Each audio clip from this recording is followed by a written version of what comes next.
Welcome to the Pain-Free Athlete Podcast. I'm your host, Dana Jones. I am a certified personal trainer, and I'm here to help you achieve your fitness goals without pain.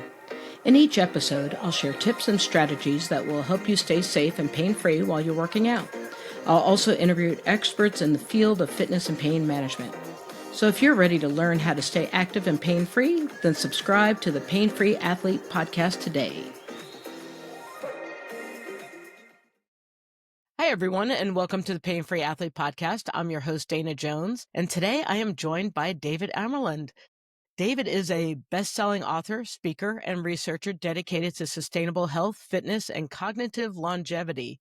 He excels at translating complex scientific concepts into accessible, actionable insights and empowering individuals to enhance their well-being and performance. His work spans various disciplines, reflecting his commitment to understanding and improving the human experience. These diversity of subjects are held together by underlying fundamental of human behavior and the way that it is expressed online and offline. Built to Last is a science-based backed guide to lifelong fitness and wellness with 84 easy workouts and proven strategies from exercise science, neuroscience, and longevity research. This book helps you build strength, manage stress, and creating lasting healthy habits. Welcome to the show, David. Dana, I'm so happy to be here. I'm really excited to see how this conversation evolves. It's always a crapshoot with me. So tell us, who are you and what inspired you to, because you were a tech person, right? Scientist, and then all of a sudden you're in it doing this. I know, it's weird, right? So let's unpack it so it actually makes sense. Okay, I mean, like most people, I'm multidimensional. Sure, my training is chemical engineering. I've got a MSc, master's in quantum dynamics, and I've sort of translated that knowledge into writing popular science, essentially starting with search initially, and then branding and online marketing and digital marketing, and then trust, and then decision making, and then intentionality, and now fitness, right? It's all different, but it isn't really, not from my perspective. Okay. And the reason it isn't is because what fascinates me really, I mean, the details change over time. And sure, I get excited by the knowledge and what I can actually transmit across to my readers.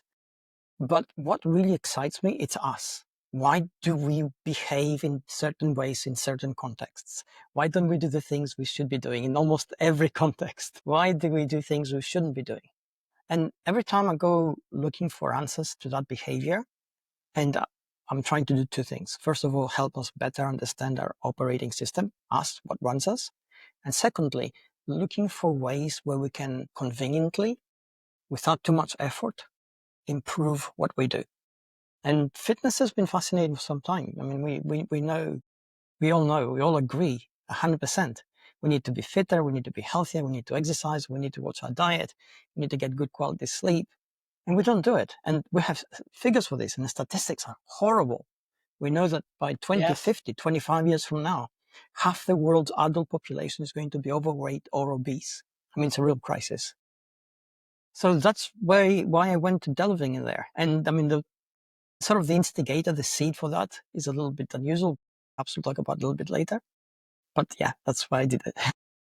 So I was reading your book, Built to Last, and you were unfortunately sharing the statistics you were just talking about how fitness is this multi-billion-dollar industry. And I can't be the only one who has equipment that I haven't used that's sitting in my garage. And, but you decided that you were going to approach it differently. And what was the catalyst for writing this book and kind of the direction in which you're kind of coaching us about our fitness journey? Every book has an origin story, and this one is a little bit unusual because for me, personally, fitness has been something I've done all my life. I've been training since I was 13. I'm adept in 3 different martial arts. I've competed internationally and nationally for a long time, and I have always trained. So I had a blind spot. I couldn't understand why people just don't do it. And what happened was COVID, where I stopped traveling, and obviously gyms were shut. So I sort of changed on the rooms in my house into a fully equipped gym. And I started training there every day. And I have a friend who lives nearby and he has a home gym as well. So we train together once a week. And it's a social thing as well as a training thing. we discuss things, and he'd start talking about some fad he saw in some magazine or some latest study or he'll bring in something which is a little bit of a myth, and we'd look at it. And I started bringing in statistics and analysis and looking at studies. And out of those conversations, I realized that there's a disconnect, which I hadn't really truly realized. We know what we should be doing. A lot of effort is there. A lot of access is there. A lot of motivation exists already, and yet we're failing. And that's fascinating. That's why I went digging. So the origin of Build to Last was a conversation I had with my friend over a period of 2 years.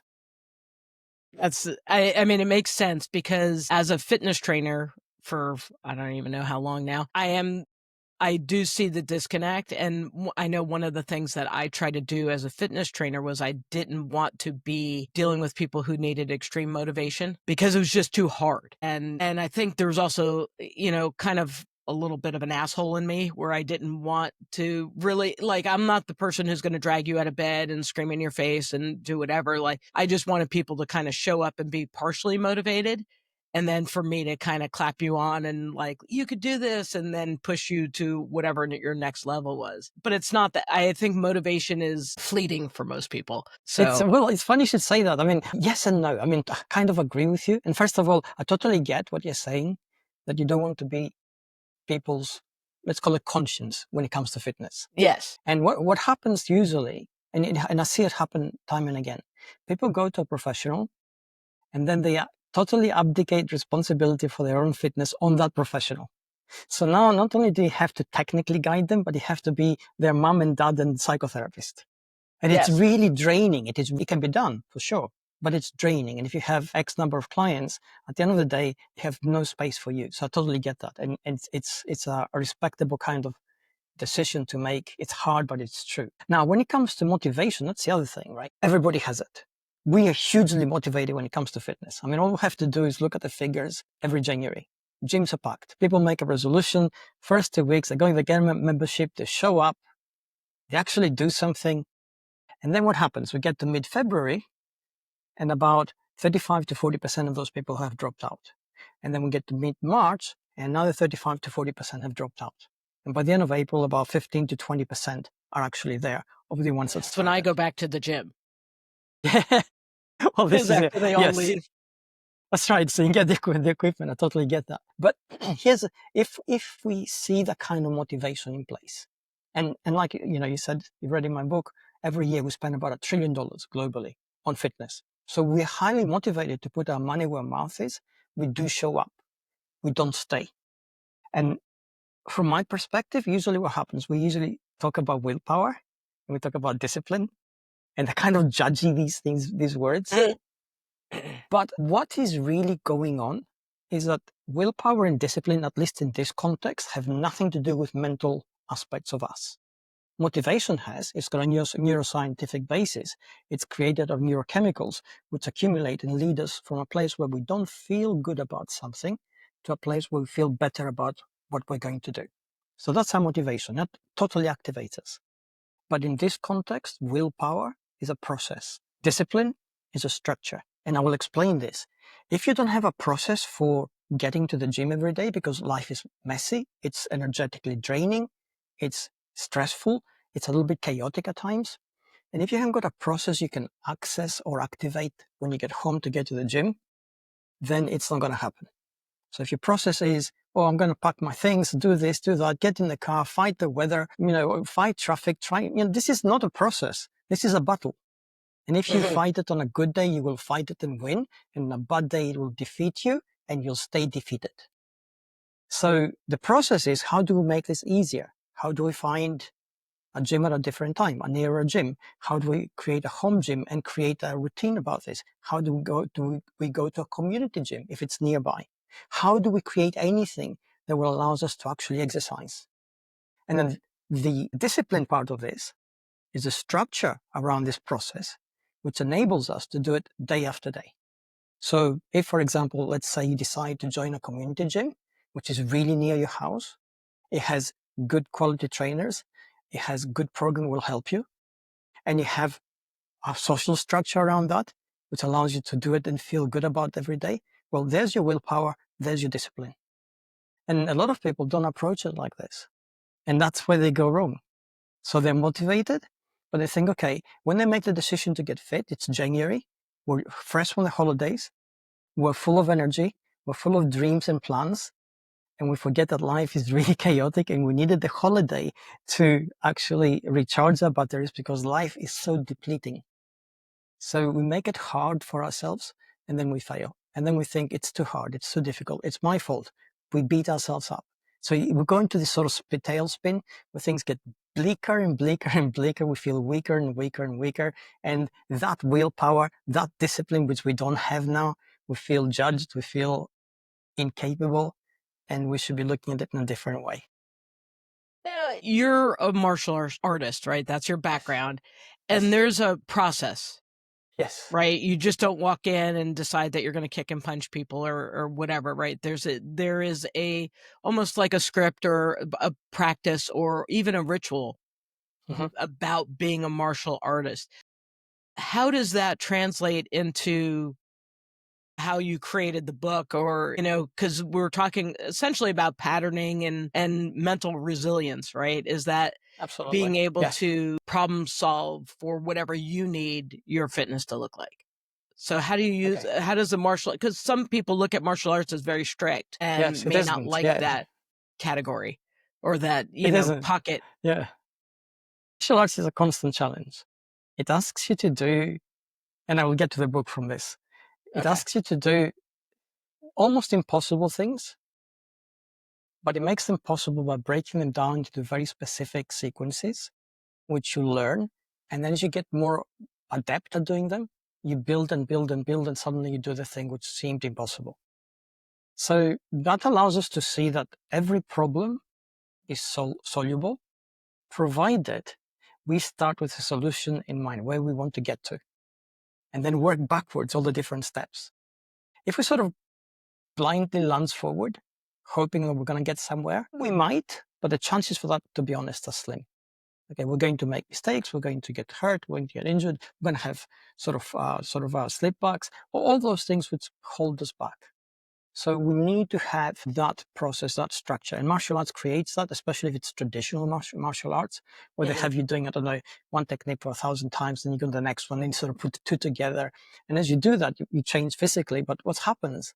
You change mentally. You can't change physically if you don't change mentally and psychologically. So you start changing the inside, then you start changing the outside.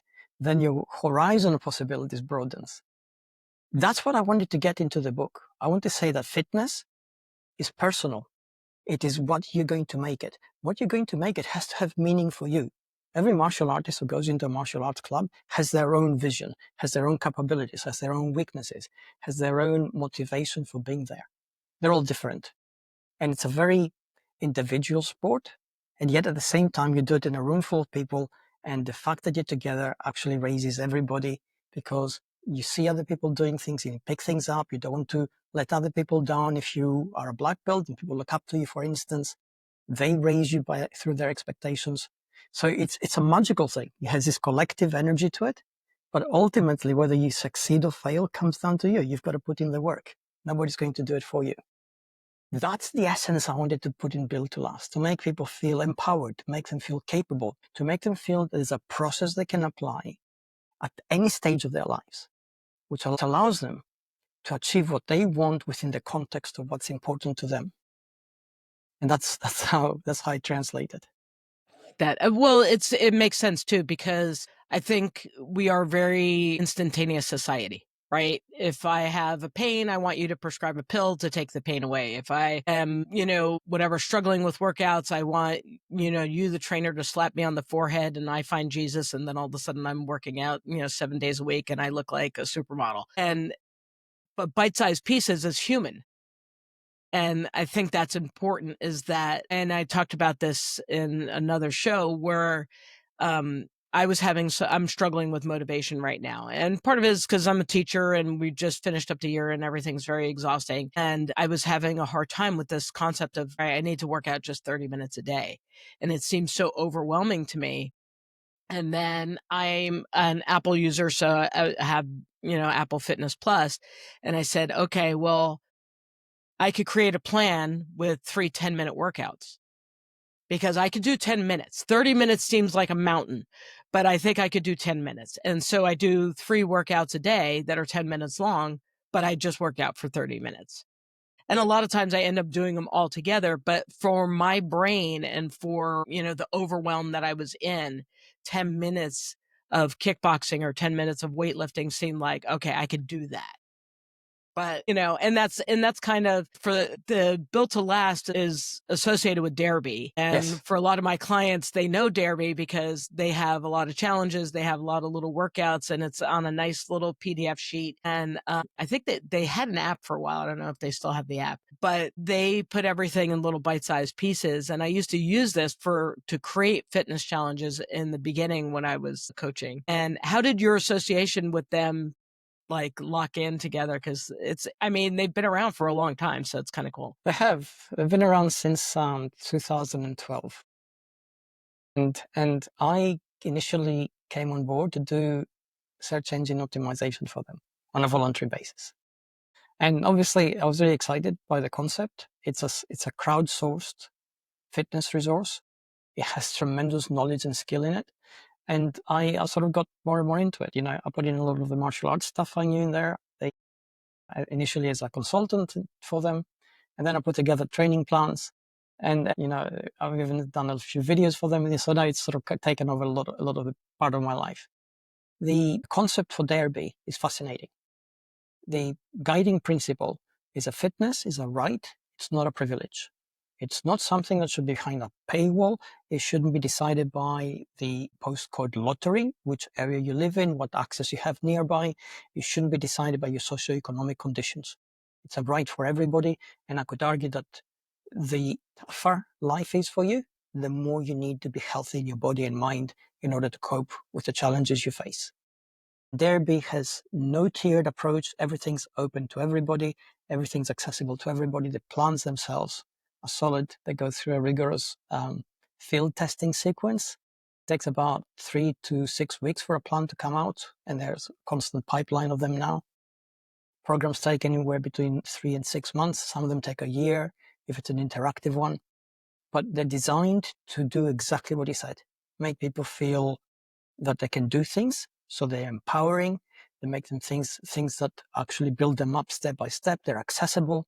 And we know from the feedback we get, which is massive, that they change people's lives. And there's nothing more gratifying than Yeah. It's cool because I can't remember how it was probably around that time when they first came out and I discovered there was a 30-day challenge or something like that. And it was push-ups or whatever. So, I asked my clients, I'm like, hey, you want to do this? Okay, great. And, it started off with like 5 push-ups and it was like every 3 days or something, there was a shift and the number went up. And so then by the end of the month, you were doing 30 push-ups or something.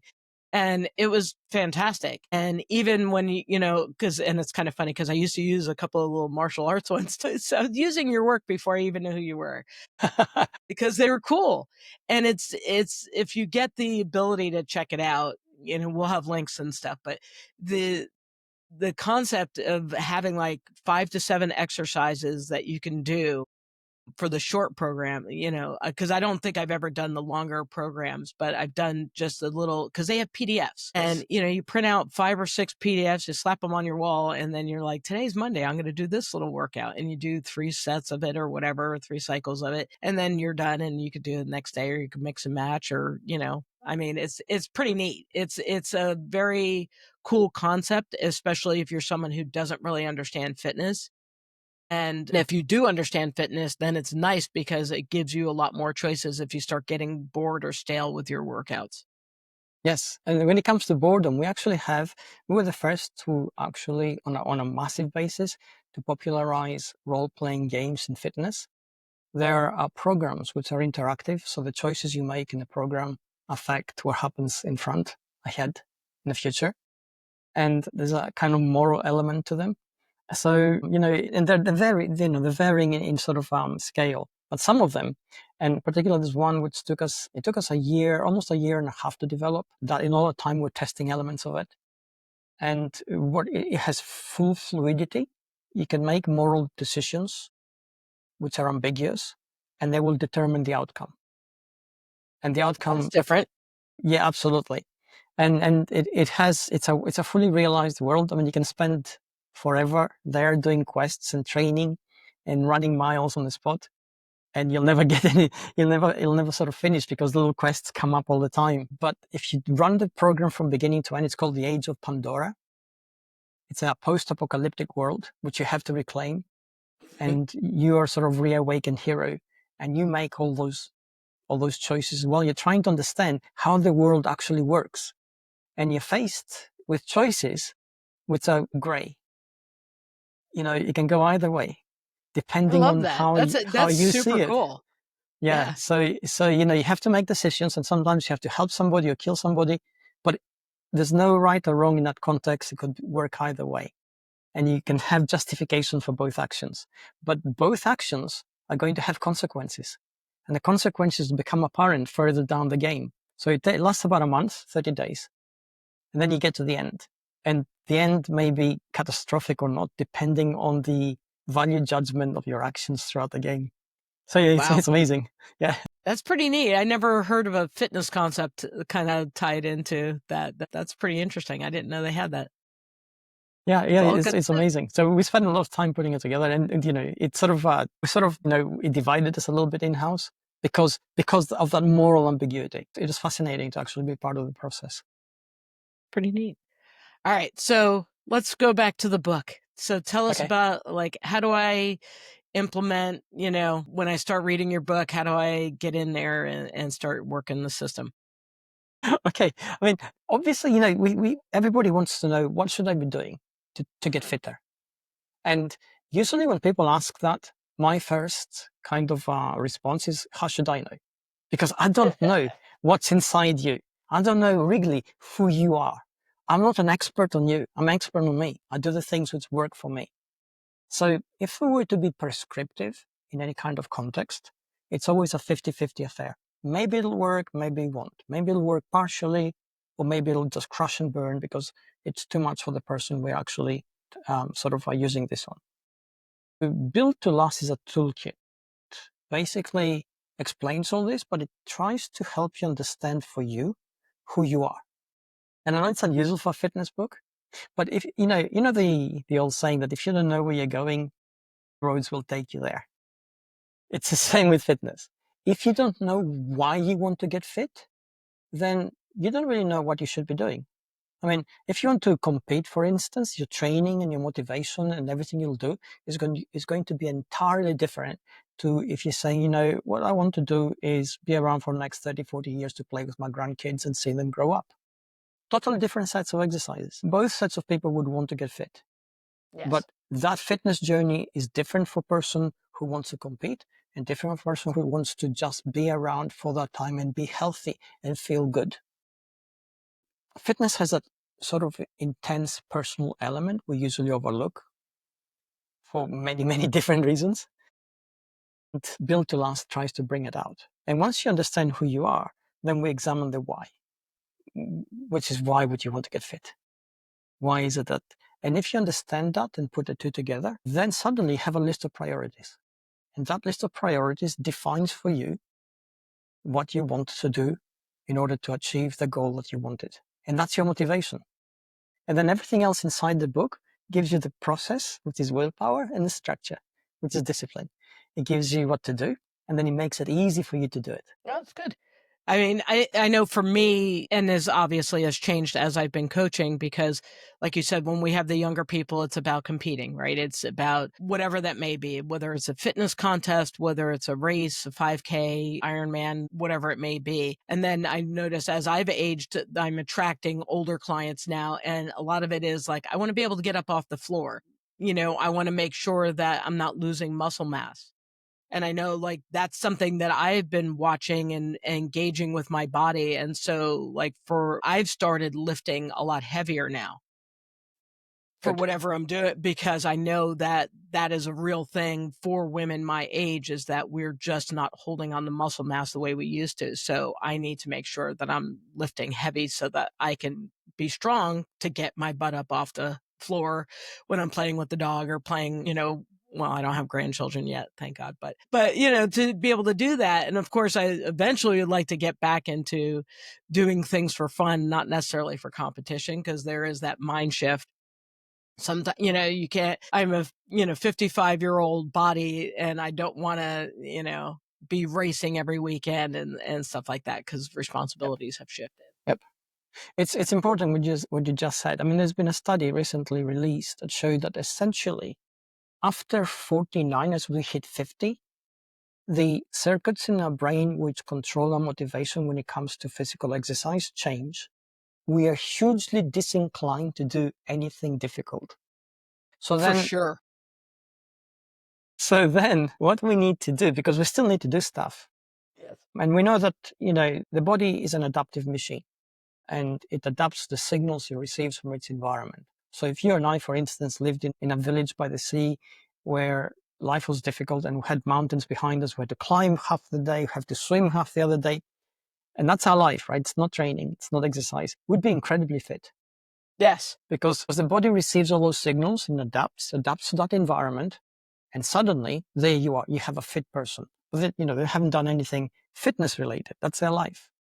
So in a modern setting, we try to substitute exercise for that lifestyle which we no longer have.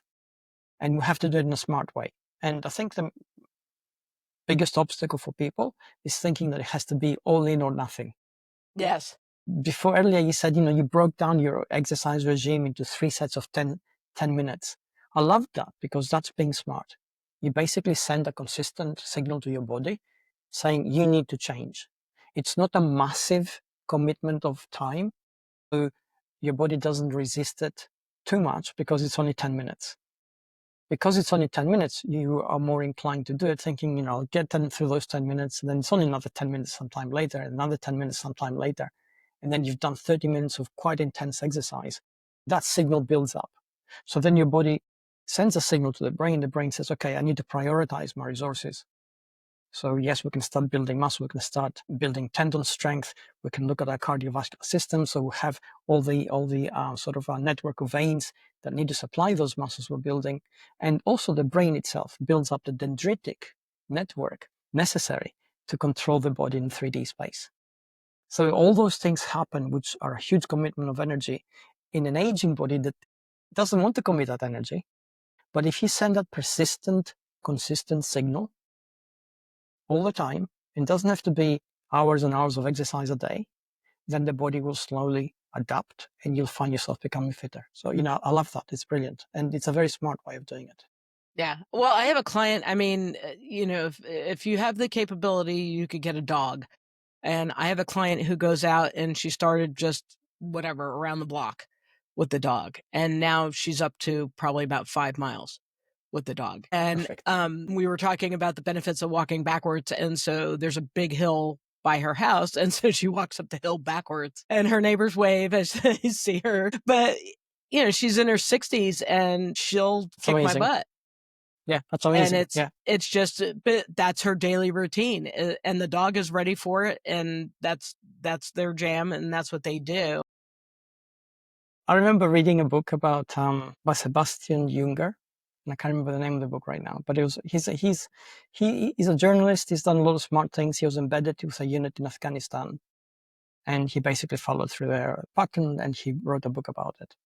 And there was one particular thing where, you know, the unit had to go out to retrieve an American weapon from a particular village that had been found, and they had an Afghan guide, and the Afghan guide was like in his late 60s, early 70s.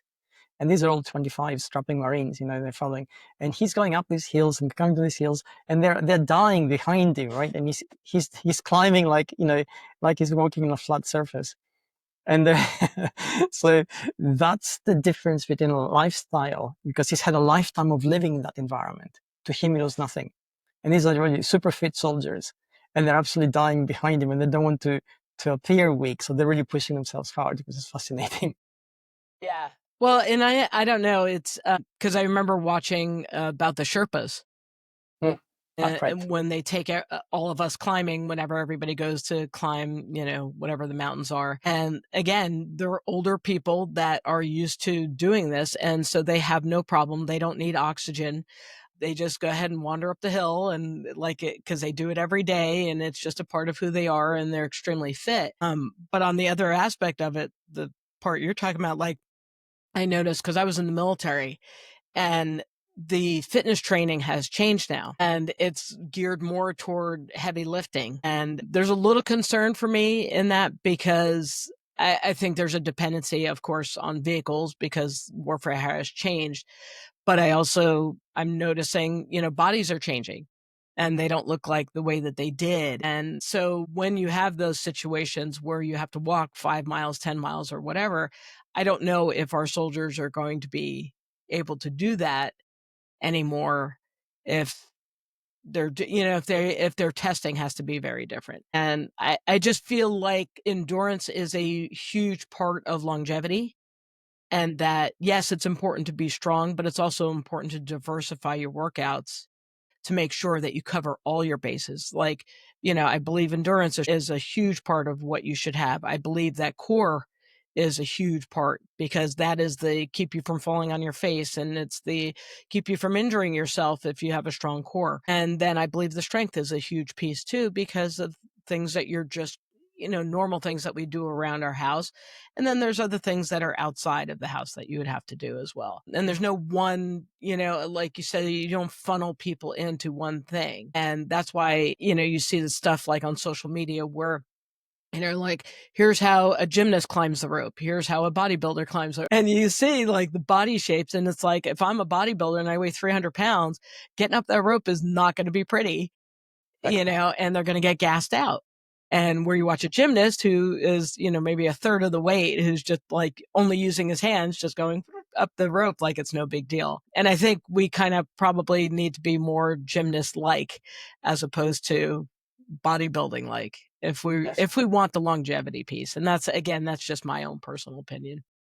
It's true. I mean, if we look at longevity, there are a lot of factors that contribute to it. Obviously, muscle strength plays a significant part primarily because as we age, we tend to lose muscle strength, and then that has a cascade of other effects. So building strength as we age is not about going to the bodybuilding type stuff, but it's actually maintaining the muscle we have and perhaps building a little bit more because our body tends to shed it. But the one defining characteristic when it comes to how long people live is their cardiovascular fitness. It's VO2 max. And the more you have, the better you are, the greater the decrease from all causes mortality. So there you go. That's the basis, right? Is that if we want to stick around, I mean, we've made changes, right? I remember my grandmother looked like she could barely stand up straight. And now I look at my mother-in-law, who was my grandmother's age, and she looks nothing like my grandmother, right? She hikes, she walks, she does, very fit person as opposed to what I grew up with. So I think we are changing the perceptions of, do you want to live until 80 and then be absolutely miserable, or do you want to go out and be active and do all these kinds of things and have a great vessel and then just kind of tap out because everything's done working? And a very different way to go out as opposed to sitting in a chair and having arthritis and being kind of That's right. immobile. Yeah. That's health span, isn't it? Because it's increasing. I mean, for a long time, we wanted to increase our lifespan.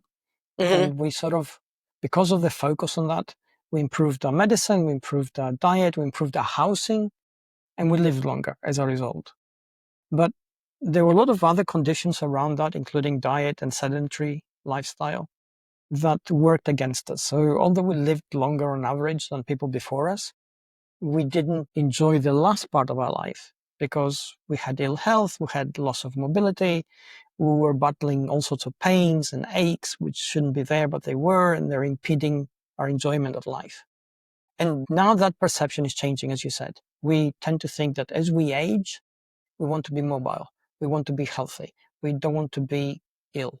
We don't want to be trapped in our body. We want to be able to move it the way we want to do. And thankfully, there are studies that show that this is possible. I was looking at an experiment that they carried out in Japan, which is fascinating because they have the largest number of nonagenarians in the world, which are people over 90. And they took people who kind of exercised on a regular basis, but not intensely. And ambitiously, I thought, they took a 95-year-old who, they measured his printing, and then they put him on a 3-year training regime trying to improve it so that when he got to 98, he'd be able to actually be faster. And it worked. It actually worked. That's awesome. So he was able to build up muscle, and not just muscle, but fast twitch action fiber, which is difficult to build as you age, over 3 years, from 95 to 98. And then you think, okay, if that happens because he trained systematically, so the signal was persistent and his body changed, it adapted as a result. If that happens at 95, heck, it can happen at 45, right? And 55, Yes, for sure. and 65. So, it's up to us to make it happen. That's a very good point, for sure. So, we're about done. So what is something that you would love for everybody to leave with? Like, what is one good, juicy chunk of information for them to either reflect on or to take to their practice of working out? Okay, so I say when it comes to fitness, there are 3 things you should be doing always. And fitness is going to be different for everybody in terms of what you want to achieve. The first thing you should be doing is make it possible. So work out how it can happen for you without huge amounts of energy and effort every single day. So make it easy for you, make it possible. Then make it persistent. Be consistent in what you're doing. And if you're persistent in what you're doing, then what's going to happen is that you're going to find that the results which you get are going to actually lead you to the outcome you expected. That is fantastic. How do we get in touch with you? You can find me at davidamerland.com. I put out a lot of stuff, especially studies. Contextualize them really quickly. They keep you up to date, but also put out longer articles. Anything that fascinates me, I get excited about, and then I just can't keep it in. I share it openly. I share stuff on social media. If you Google me, you'll find all my socials, but you can also pick them up from my website. David, thank you so much for joining us. I really appreciate your viewpoint in kind of making complicated things seem very simple, and I will talk again soon. Thank you very much for having me. I really enjoyed this.